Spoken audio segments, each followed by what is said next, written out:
মান্নার, একটু আমাদের বিস্তারিত জানাবেন, পরিস্থিতি কি, প্রস্তুতি কেমন?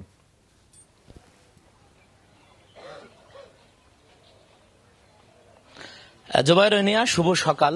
আপনি জানেন যে জুলাই বিপ্লবের যে টার্নিং পয়েন্ট ছিল রোকেয়া বিশ্ববিদ্যালয়ের যে ইংরেজি বিভাগের শিক্ষার্থী আবু সাইদ, যিনি পুলিশের গুলির সামনে বুক পেতে দিয়ে, বুক উঁচিয়ে সেই গুলি বরণ করে মৃত্যুবরণ করেছিলেন এই আজকের দিনে দুপুর 2:17 সেই গুলিটি হয়। এবং আজ সকাল থেকে আমরা যে শহীদদের যে বাবনপুরের যে তার কবরস্থান আছে, সেই কবরস্থানে আজ সকাল থেকেই বিভিন্ন শ্রেণী পেশার মানুষ আসছেন এবং সরকারিভাবে এখানে বিভিন্ন প্রোগ্রাম দেওয়া হয়েছে। শিক্ষা উপদেষ্টা মহোদয় আসবার কথা রয়েছে, আইন উপদেষ্টা মহোদয়, মুক্তিযোদ্ধা বিষয়ক উপদেষ্টা মহোদয় আসবার কথা রয়েছে, বন এবং পরিবেশ উপদেষ্টা মহোদয় আসবার কথা রয়েছে। আমরা কিছুক্ষণ আগে দেখেছি এখানে রোকেয়া বিশ্ববিদ্যালয়ের ভিসি জনাব ডক্টর শওকত আলী এসেছেন, তার কিছুক্ষণ আগে এসেছেন রংপুরের ডিসি জনাব মোহাম্মদ রবিউল ফয়সাল, এসেছেন রংপুরের পুলিশ সুপার জনাব আবু সাইম সহ বিভিন্ন স্তরের লোকজন এসেছেন এবং তারা সবাই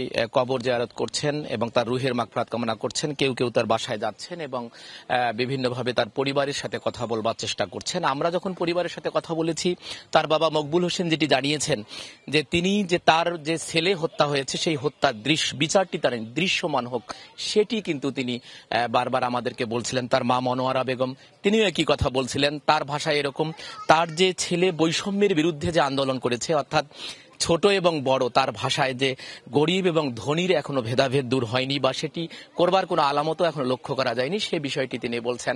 এই হত্যা মামলাটির বাদী আছেন রমজান আলী, তিনি হচ্ছেন তার ভাই।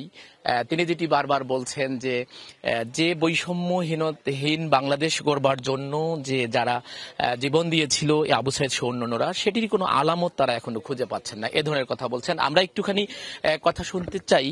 এখানে রংপুরের মাননীয় ডিসি মহোদয় আছেন জনাব মোহাম্মদ রবিউল ফয়সাল, আমি আপনার কাছে একটু শুনতে চাই যে আজকে উপদেষ্টা মহোদয় আসবার কথা আছে, আর কি কি আয়োজন আছে আপনার? আমাদের জানেন যে বেগম রোকেয়া ইউনিভার্সিটিতে যেখানে আবু সাইদ শহীদ হয়েছিলেন, সেই জায়গার বেগম ইউনিভার্সিটির ভিতরে আমাদের তার স্মরণে যে মিউজিয়ামটা হবে, সেই মিউজিয়াম এবং সেই তোরণের প্রথমে ভিত্তিপ্রস্তর উদ্বোধন হবে। তারপরে আমাদের যে স্ট্রিট মেমোরি স্ট্যাম্প, শহীদ আবু সাইদ স্মরণে আবু সাইদ যেখানে শহীদ হয়েছে তার পাশেই আমরা স্ট্রিট মেমোরি স্ট্যাম্পে স্থাপন হয়েছে, সেটার উদ্বোধন হবে। এবং তারপরে যে শহীদ আবু সাইদের স্মরণে যে স্মৃতিস্তম্ভ যেটা আছে ইউনিভার্সিটির গেটের উল্টো পাশে, যে সড়ক দ্বীপটা আছে, সেটার উদ্বোধন হবে। এবং তারপরে আমাদের শিডিউল টাইম হচ্ছে 10টা থেকে 10:30টার মধ্যে স্মরণসভা হবে। যে স্মরণসভাতে আমাদের 22 জন যে শহীদ পরিবার আছে রংপুরে, সেই 22 জন শহীদ পরিবারের সদস্যরা থাকবেন। তারা স্টেজে থাকবেন, আমরা নিচে থাকবো, আমরা তাদের কথা শুনতে চাই, আমরাও আমাদের কথা বলবো, তারা তাদের কথা বলবেন। এই হলো আমাদের প্রোগ্রাম। তারপরে দোয়া মাহফিল আছে, দোয়া মাহফিল দিয়ে আমাদের প্রোগ্রামটা শেষ হয়ে যাবে।